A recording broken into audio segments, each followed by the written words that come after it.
So, with that also said, where do you, like, people always say that it's in the history that you'll find the problem, with that the solution. Where do you think that this all started? Like, why do you think, because it all started at that moment, that do you think the problem exists? That's a great, great question. I've never thought of it that way. Um, but I always go back to two things. There's love and hate. That's really all it is. Uh, Everything else is things in between. If I love you, I love you. You know, I hate you, I hate you. But why have we built up this hate for each other? Um, if we were able to look back at history, it's only two things: love and hate. Hate is war. You know, we're killing each other for what?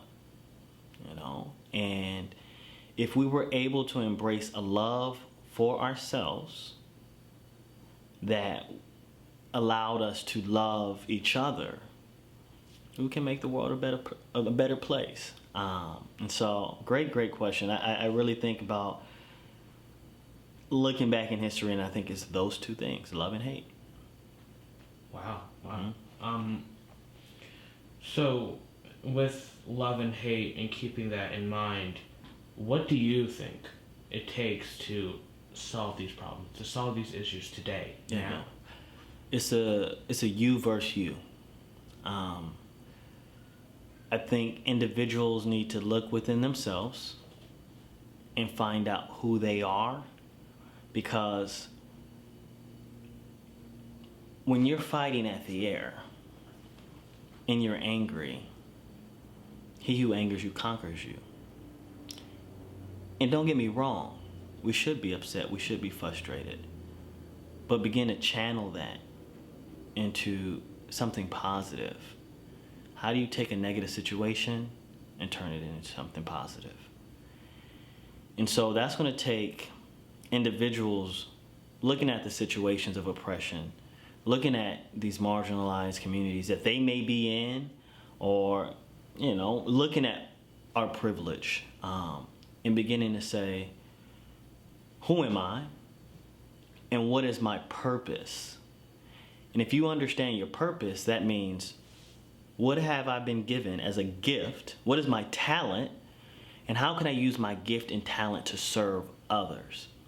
Imagine a world where individuals understood why they mattered, why they were valuable, that they had something to give to the world, and that they lived like that fully every day. That's how change happens. They say, you know, change the world, change yourself. And it's about a you versus you.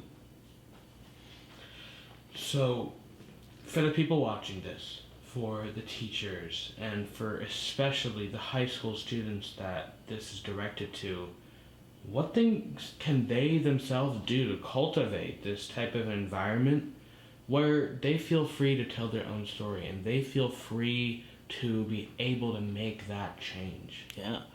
I mean, I think what you're doing is part of that. I think we need more platforms. I'm creating a platform. You're creating a platform. There's other different platforms that allow people to say, look, be vulnerable, be open, share your story with no judgment. And I think these students need to take advantage of these platforms.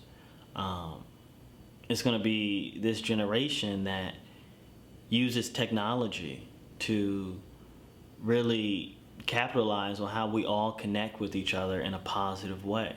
I mean, what's really important about social media and the world that we live in today is that it really could be used for good. And I think we're starting to see that in many ways.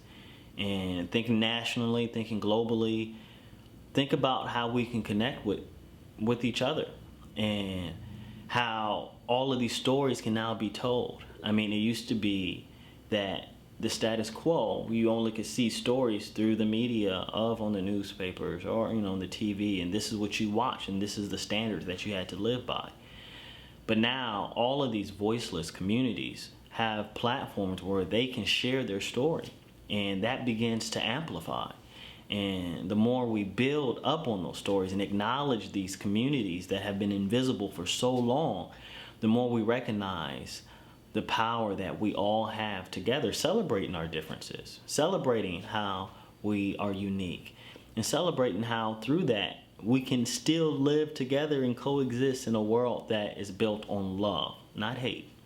And we can embrace each other. And that's what's going to be powerful. So speaking to the youth and realizing that they have the power and that they have a platform to share their story to inspire someone else. And I think that's the really important piece is most people don't realize that they're valuable and that they can inspire other people and that their story does liberate. And once people understand that, I think they'll have the courage to share their story more.